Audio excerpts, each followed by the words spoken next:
I got shot. After I got shot, I had already... Wow, I did not expect people to be... It's very go, go, go, go, go. I didn't realize how easy it was to get fat while you're over here. The laws have changed, but if you get stopped by the police, you're gonna have to pay a lot of money now. It's really strict. But if you're a foreigner, they're gonna charge you way more. Hey everyone, how's it going? I'm Skye. Today I'm going to chat with foreigners on things they wish they knew before coming to Vietnam. Also, if you're planning a trip to Saigon and want to experience it like someone who actually lives here, then I have something for you. I just put together a complete Saigon travel guide with my personal Google Maps included, where you can instantly find my top recommendation, making your trip smooth and unforgettable. My travel guide is linked down below, so check it out. If you want to see more interviews of locals and foreigners in Vietnam, like, comment, and subscribe. And until then, let's get started. Hi, what's your name? Where are you from? My name is Brandon. I'm an American. I've been living in Vietnam for 6 years in Saigon. My name is An Tu Hao in Vietnamese. That means Mr. Proud. That's a name that the country gave to me, so it's a name that I'm very proud of. My name is Rebecca, and I'm from South Africa. My name is Bryan Pham. I am from Canada, Vancouver.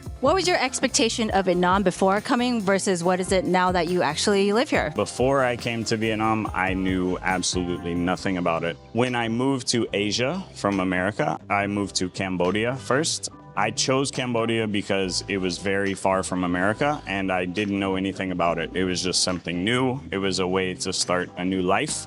So I came to Cambodia. The people I met that had come to Vietnam, they were just tourists, and they'd always said the visa here is very difficult to stay long-term for foreigners. So really, that is the only thing I knew about Vietnam before I got on a bus from Cambodia and came to Ho Chi Minh City. And what do you think of it now that you actually live here?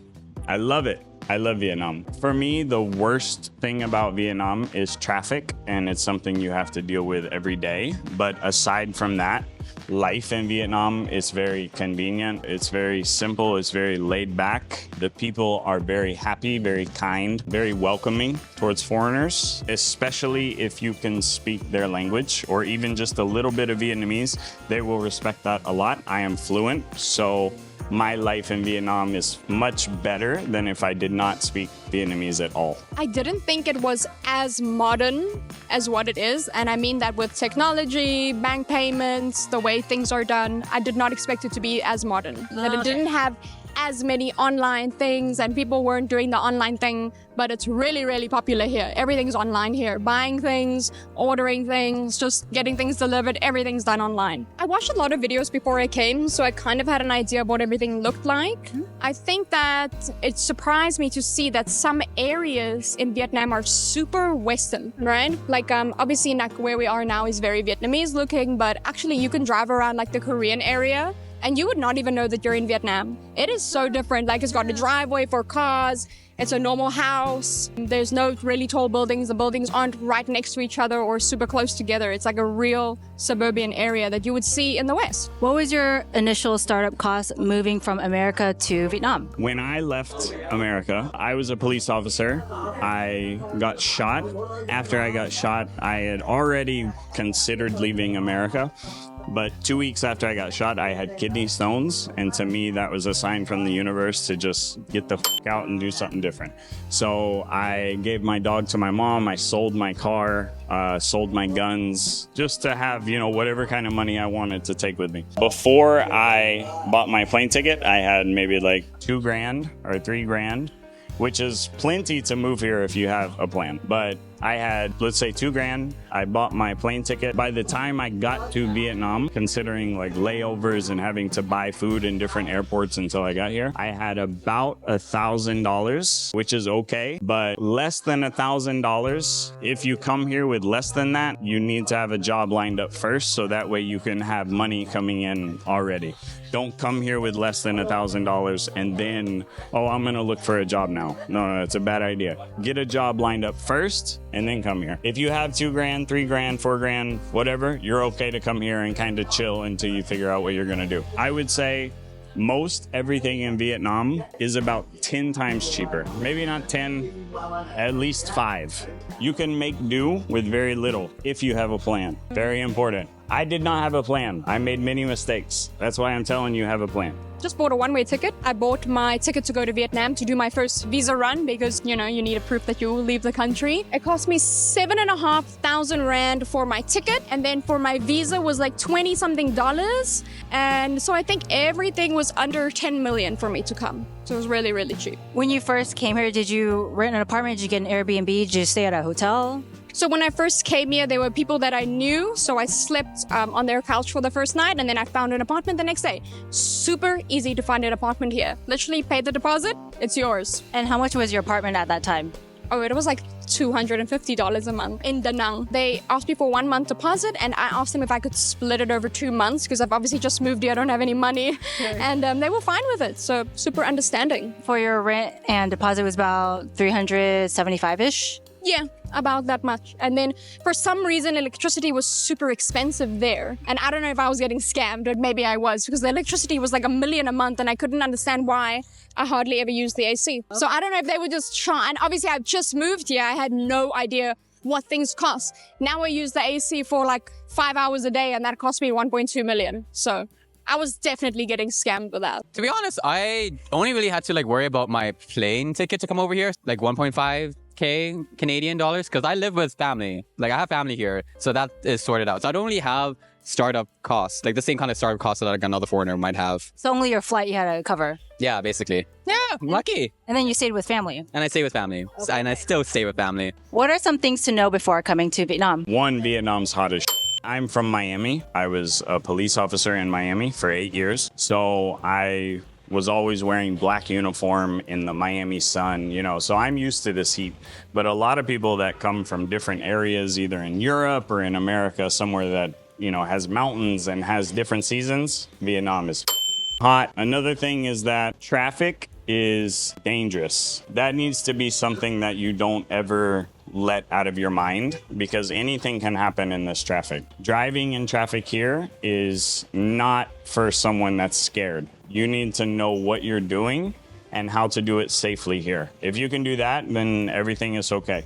But if you struggle with, you know, driving and with traffic, I would not suggest driving here. Learn to drive before you come here. At least learn the basics. Then when you get here, you can, you know, start learning other things like the area, the roads, whatever. I would not suggest coming here and just learning how to drive. That's what I did.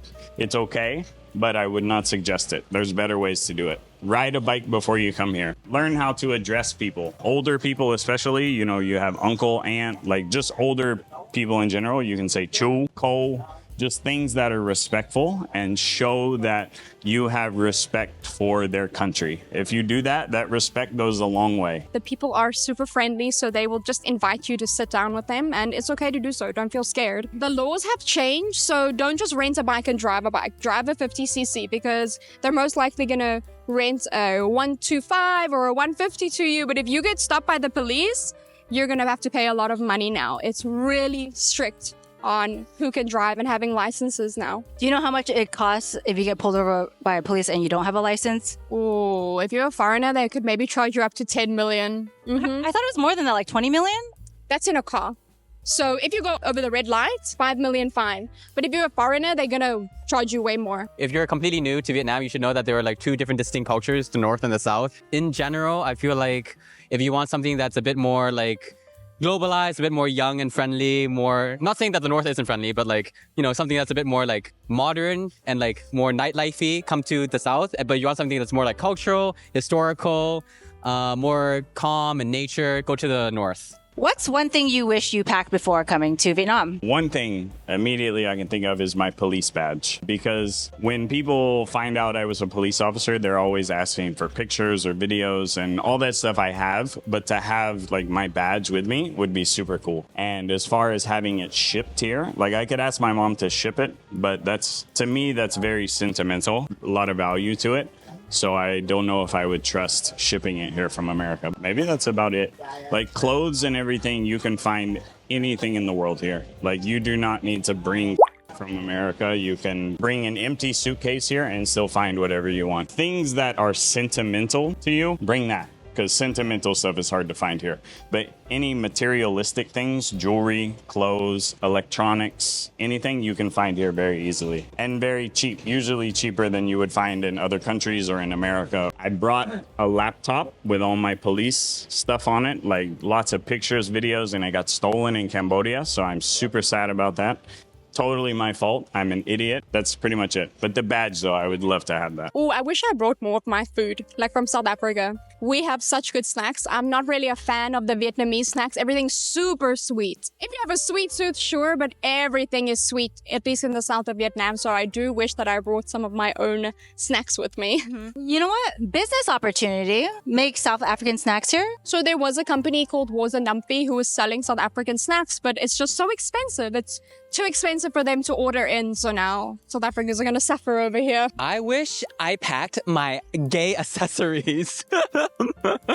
You could technically buy some of the gay accessories here in Vietnam, but you have to find them online. I haven't really found like a physical store that sells the things that I kind of want to buy. Or if they do sell it, I just worry about like, you know, if it's of good quality. So I wish I brought more stuff that was in Canada where there's more shops and more variety of like, you know, of the gay things that I want, you know. I wish I brought those over here. Why do you think it's so hard to find here in Vietnam for you?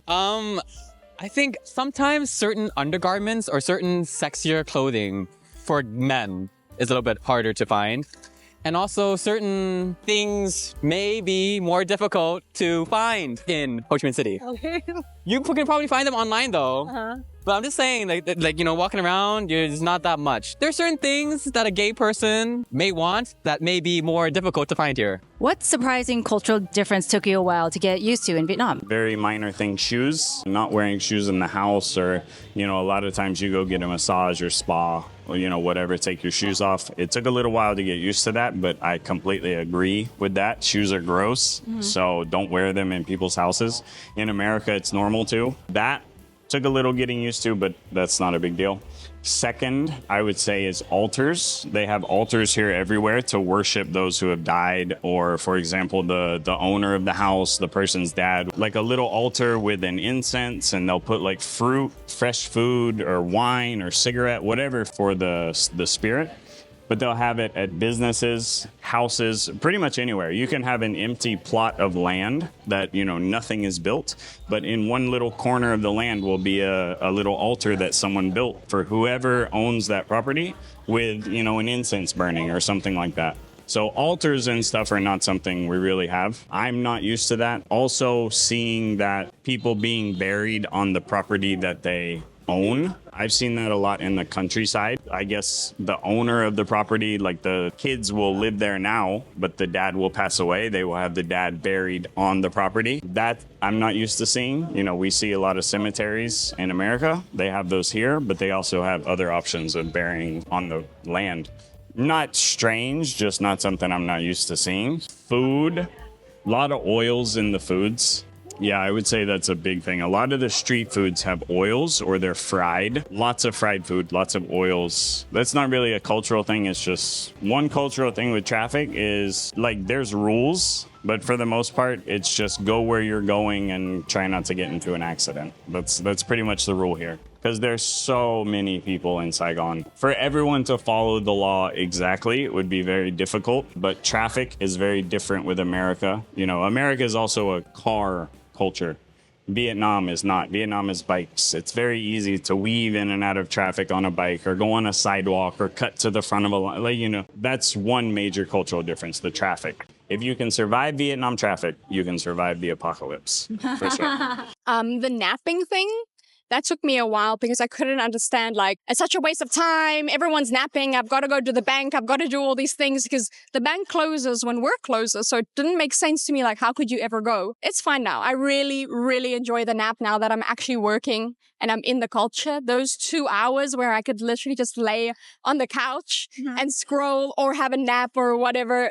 I live for those now. I think it's just such a good way to unwind in the work culture because the work culture in Vietnam is, I mean, we work until 5 o'clock at schools. I mean, other countries you work until 3 or 4, but Vietnam, we work in a long time in the schools, and I have my break from 11:45 until 1. So that's quite a long time for me. I can have it earlier if I do all my preparation earlier, then the break time is mine. So I can do with it what I would like. What's something about the daily life in Vietnam you didn't expect? It's very go, go, go, go, go. For example, in America, a lot of families, they will wake up in the morning and then they'll have dinner at home, you know, whether it's as a family or just one person eating a bowl of cereal or something like that. Here, it's not really like that. I mean, yes, there's people that eat at home, but eating on the road, like street food, eating street food is so convenient and cheap here that it's a normal part of life. Daily, like you can drive from home to work and you will have the option to have whatever kind of food you want. You know, you can have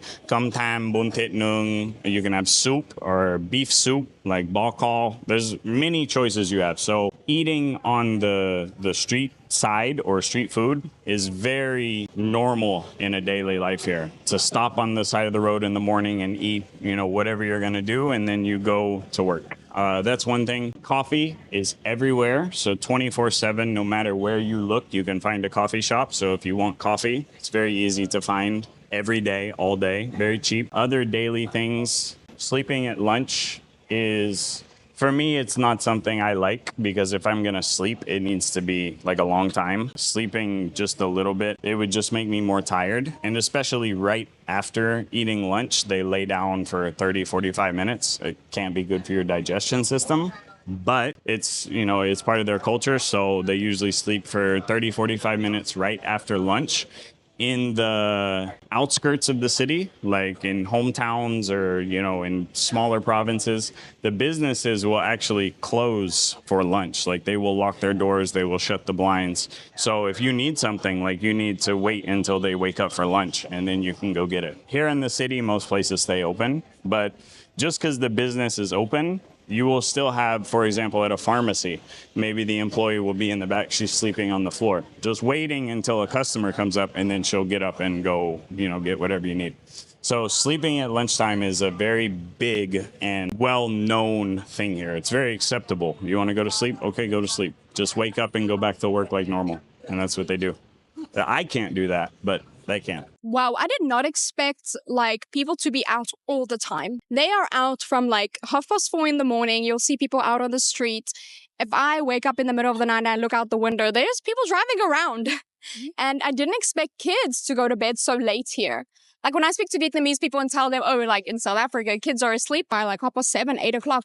They're shocked because here kids are out until almost midnight and they even have school the next day. But I mean, they take a nap. So they're so used to staying up late, waking up early, sleeping in the day, and then going to bed late that night again. So that was very surprising to me when I was here. When I came here the first time. I didn't realize how easy it was to get fat while you're over here because one, food is like really cheap. And you would think that, you know, because Vietnamese food, we have that reputation of being a bit more fresher. We use like, you know, fresh vegetables and that kind of things in our soup. The problem is it's like really cheap. And most of the street side stalls, they give you a lot of carbs as well. So it's just easier to eat a little bit more. And also a lot of our smoothies and coffee, we use a lot of condensed milk, a lot of sweet stuff, and it can add up just in terms of eating local food and like just the things that they put in the drinks and that kind of stuff. It adds up. What's one advice you'd consider giving to someone who would want to move out to Vietnam? Have a plan. When I moved to Vietnam, I did not have a plan. Same when I moved to Asia, I did not have a plan. I did have a job lined up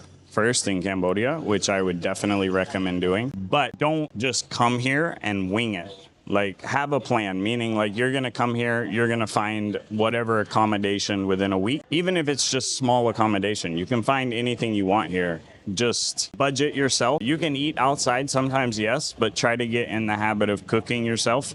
Because food here at a supermarket, you know, buying chicken breast or potatoes or carrots or whatever, it's very cheap. It's very easy to do. It's very fast. It's not like going in a supermarket. You know, it's like basically walking into a 7-Eleven kind of and buy what you want and you leave. And it's cheap. I would say plan like that. try to cook as much as you can. Get your accommodation as soon as you get here. Don't rent anything before you come here. Do not give a deposit for anything before you come here. Do not rent anything without seeing it first. You can get scammed. I've never been scammed, but I have heard many stories of people getting scammed. As far as accommodation, I would say choose once you get here and have a Vietnamese speaker go with you. If you don't speak Vietnamese, which you probably don't, then have a Vietnamese speaker go with you. That's very important. Learn to drive, or at least learn how to drive a little bit. A decent amount of money, and when I say decent amount of money, I mean like $1,000, something like that. That's okay for pocket money. You can find cheap accommodation, cheap whatever you need here. Get your shots. I had to get shots before I came to Cambodia. Malaria shots. And something else, I would get that just in case. Visa, make sure you understand what kind of visa you're going to have to deal with. If you're coming here for work, make sure it's legit work and make sure that your visa is going to be taken care of. Visa stuff is very difficult in Vietnam, but if you pay attention to it, you'll be okay. Just don't come here on a tourist visa and plan to work. You'll get in trouble. Or if you do that, just don't get caught. If you have a business visa, that's great. Just know visa problems are very difficult here. So don't think you're going to come here and just have an easy visa. It's going to be tough, but it's worth it though. Vietnam is worth it. I think you need to think about why you're coming here, because you can't just move here like a digital nomad, really. It's kind of difficult because they only give a certain visa. So you would have to be on a tourist visa. They have no type of digital nomad visas. And if you work in Vietnam, you need a skill. So I think you need to think about what you're coming here for before you just decide to, I like Vietnam, I want to go. Yeah, plan ahead. Yes, exactly. Know what you're coming here to do. It's not so easy to just come to Vietnam and be a teacher anymore. You actually need a qualification now. I definitely think taking the time to learn a few words before coming to Vietnam, especially learning how to address people, it earns you instant brownie points. If you call a waiter J or M, you know how to say thank you, or you know how to say the bill please, tin ting or something, and you look foreign. It shows that you're actively trying to learn the culture, and it shows that you're proactive. And I think people are just a lot more receptive to that. And it's a good way for you to earn a few smiles from your waiter, and maybe they'll treat you a little better. Maybe they'll give you a little bit more extra food, So I think learning a few words before coming here, just learning how to address people, learning how to say thank you, learning how to say get the bill and that kind of stuff, it will improve your experience while you're over here. If you made it this far, thanks so much for watching. What did you think? If you want to see more interviews of locals and foreigners in Vietnam, hit the subscribe button. And until then, I'll catch you next time. Bye-bye.